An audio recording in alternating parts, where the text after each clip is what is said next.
November 1944, Sachsenhausen concentration camp, 20 miles north of Berlin. It is long past midnight, and a column of prisoners is still marching. They have been walking since dawn, around and around a loop of broken pavement, cinder and sand, packs loaded with bricks strapped to their backs. Under normal conditions, men on this track collapse before nightfall. But tonight, something is different. A doctor moves down the line, pressing a small pill into each man's hand. Swallow it, they are told. Keep walking. By the next evening, some of these prisoners will have covered more than 50 miles without rest, and the men holding the stopwatches will be very pleased. This is the story of the drug the Third Reich hoped would build a soldier who never sleeps, and the prisoners who were forced to test it. By the autumn of 1944, Nazi Germany was losing the war on every front. The Allies had broken out of Normandy and were driving toward the German border. In the east, the Red Army had shattered Army Group Center and was grinding toward the Reich itself. German cities burned under around-the-clock bombing, and in this atmosphere of collapse, the regime turned to fantasies of salvation, wonder weapons, jet fighters, rockets. But one of the strangest projects of those final months wasn't a machine at all. It was an attempt to re-engineer the German soldier himself, chemically. To understand how Germany arrived at that idea, you have to go back 6 years, to a pill that had already changed the war once before. In 1938, a Berlin pharmaceutical company called Temmler brought a new product to market. Its name was Pervitin, and its active ingredient was methamphetamine. It was sold openly, over the counter, as a cure for fatigue, depression, and low motivation. Housewives took it. Students took it. There were even chocolates for sale laced with the drug. In a society obsessed with performance and vigor, Pervitin fit perfectly, and it did not take long for the military to notice. A military physiologist named Otto Ranke tested Pervitin on university students and became convinced it could be a weapon. Not a bomb or a bullet, a chemical answer to the oldest enemy of every army in history. Sleep. A soldier who doesn't need to sleep doesn't need to stop, and an army that doesn't stop can do things no army has ever done. In the spring of 1940, the theory met reality. As German panzer divisions massed for the invasion of France, the Wehrmacht shipped an estimated 35 million Pervitin tablets to the front. Tank crews called it tank chocolate. Pilots flew on it. Infantrymen marched on it. When the offensive came, German columns pushed through the Ardennes and raced for the coast with a speed that stunned Allied commanders, advancing day and night, in some cases fighting for 3 days and nights with barely any rest. French and British generals, planning by the old arithmetic of how far tired men can move, kept finding the Germans somewhere they could not possibly be yet.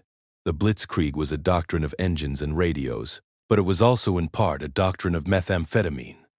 A young soldier named Heinrich Boe, who would later win the Nobel Prize in Literature, wrote letters home from the front with a simple, repeated request: send more Pervitin. He was one of millions, and that was the problem, because the miracle came with a bill, and the bill always arrived. Soldiers crashed for days after the pills wore off. Some developed tremors, hallucinations, heart failure. A handful dropped dead of cardiac arrest. Addiction spread quietly through the ranks. By 1941, the Reich's own health authorities had seen enough, and Pervitin was placed under the opium law, restricted, controlled, officially discouraged. Millions of tablets kept flowing to the front anyway, but the official experiment in mass medicating an army had hit its limit. The drug made men faster. It did not make them stronger, and it slowly took them apart. For most of the war, that's where the story paused. Then came 1944, and a desperate branch of the German Navy reopened the question in its darkest form. By that year, Germany's surface fleet was effectively finished, and its U-boat arm was being slaughtered in the Atlantic. What remained was improvisation. The Kriegsmarine created the so-called small battle units, a force of one-man torpedoes and midget submarines meant to strike Allied shipping in coastal waters. On paper, they were a cheap way to keep fighting. In practice, they were something close to suicide craft. The Neger, Human torpedo was a converted warhead with a pilot lying in a cramped dome, breathing stale air, alone at sea for missions lasting many hours. Loss rates in some operations ran well over half. The slightly larger Biber, and Seehund, Zeehund, midget submarines demanded that 1 or 2 men stay alert, continuously, for missions that could stretch across several days. No rotation. No relief. A pilot who nodded off didn't just fail the mission. He drowned. The commander of these units, Vice Admiral Helmuth High, understood the arithmetic. His weapons didn't need better engines. They needed men who could stay awake, calm, and functional far beyond human limits. So in 1944, he asked the Navy's medical service for exactly that. A preparation that could keep a man fighting longer than nature allowed. The task fell to a Navy pharmacologist in Kiel named Gerhard Orzechowski, Orzechowski, and his answer was not 1 drug, but 3, pressed into a single tablet. Cocaine, for alertness and confidence, methamphetamine, the old Pervitin for raw, sleepless energy, and a powerful morphine-like painkiller, to silence the body's protests entirely. Each ingredient blunted the weaknesses of the others. The stimulants would keep a man awake and aggressive. The opioid would keep him from feeling what that wakefulness was costing him. The formula was given a bland code name, D9, often written as D Roman numeral 9. Think about what that combination actually is. It is a chemical designed to disconnect a human being from his own exhaustion, his own pain, and his own fear. The 3 signals evolution built to keep him alive. The Navy called it performance enhancement. A doctor might call it something else. A drug that lets a body destroy itself without complaint. Before it could go to the midget submarine crews, D9 had to be tested. And in the Third Reich of 1944, that word, tested, had a specific, terrible meaning. The regime had long since decided that certain human beings were raw material. So the trials were not run on volunteers or on sailors. They were run on concentration camp prisoners. The site chosen was Sachsenhausen, and Sachsenhausen already had the perfect instrument waiting.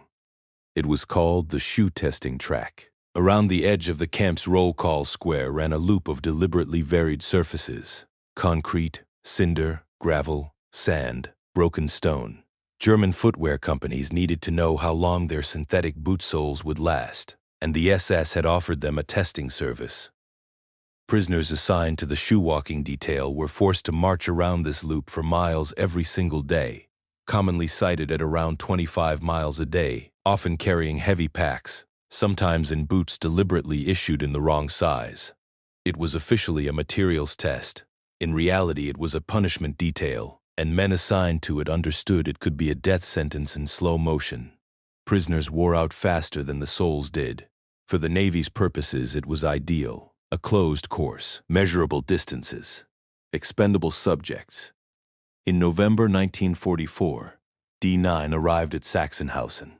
According to the research of German historian Wolf Kemper, who reconstructed the program decades later, the trials worked like this.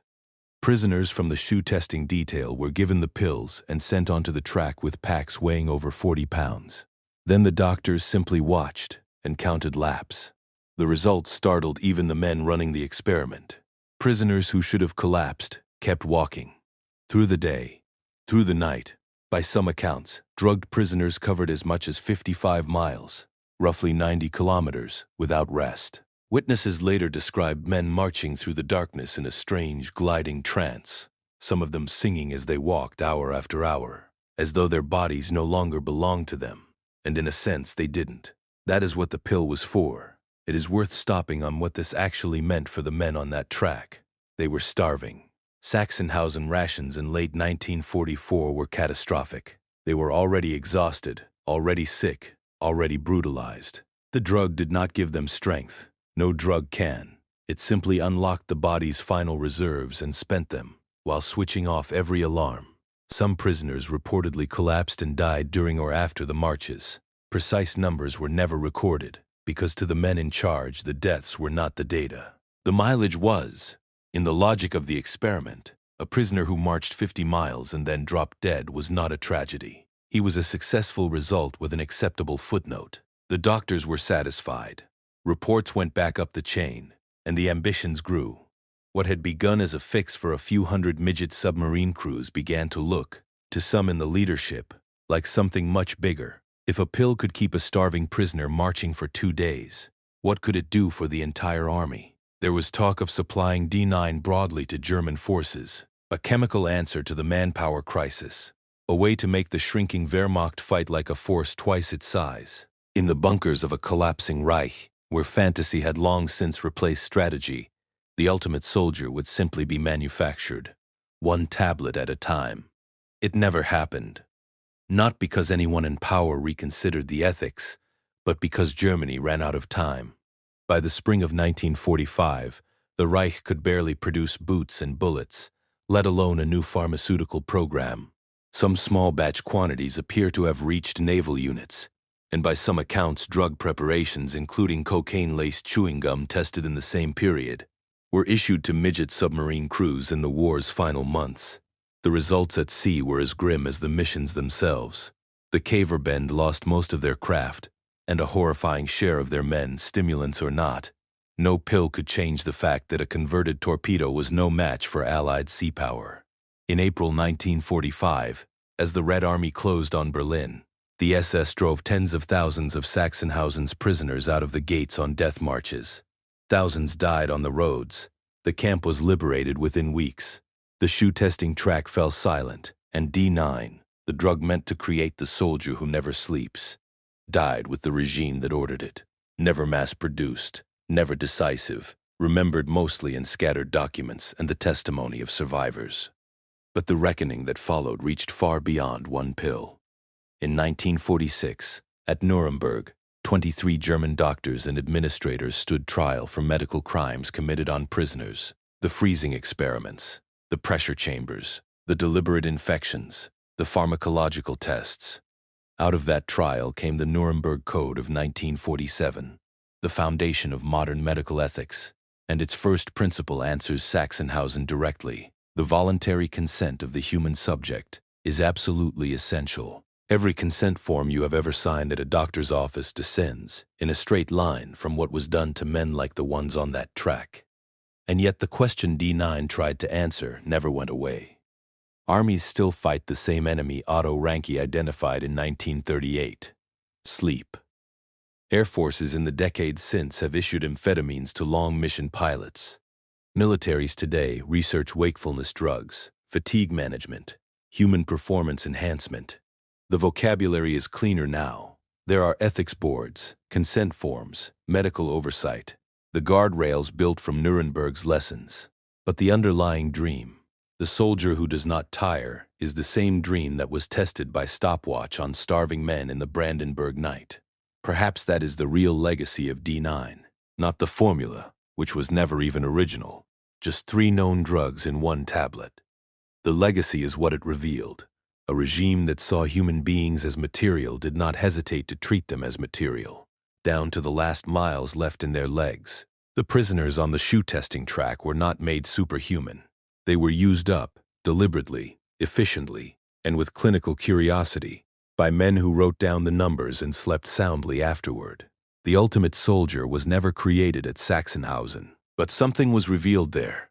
How quickly the line between medicine and weapon disappears, once you decide that some lives are only instruments. If this story stayed with you, consider subscribing to Field Ghosts. And if there's a forgotten corner of military history you think deserves the light, leave it in the comments. Some ghosts are still waiting to be found.